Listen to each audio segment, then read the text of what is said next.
हम मुन्नी झा आ एकटा चैतावर गीत सुनाबै छी। सुनू, नीक लागत अपन कमेंट लाइक जरूर कऽ देबै। कनी नीक नहीं लागे आंगनी महोरामा, चैती महीना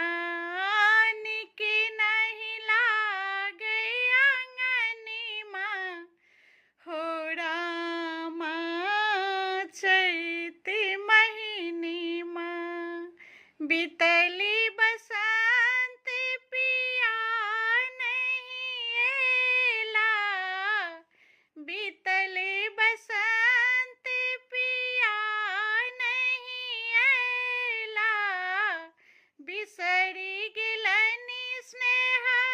सुधि नहीं लैला, बिसरी गिलनी स्नेह सुधि नहीं लैला,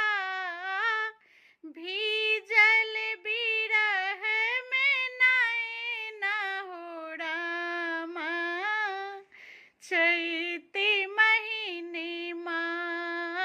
भीजल बिरह में नैन हो रामा, चैती महीनीमा नीक नहीं लागई आंगनी महोरामा, चैती महीनीमा आम की पाल बिटिकिला शोभई, आम की पाल बिटिकुला शोभई, पाती पाती सा महुआ तू बई,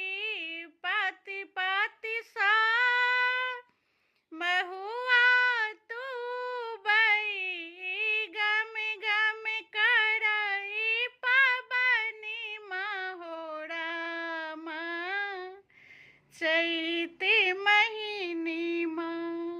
गम गम करई पबनी महोरामा, चैती महीनीमा नीक नहीं लागई आंगनी महोरामा, चैती महीनीमा सरिसो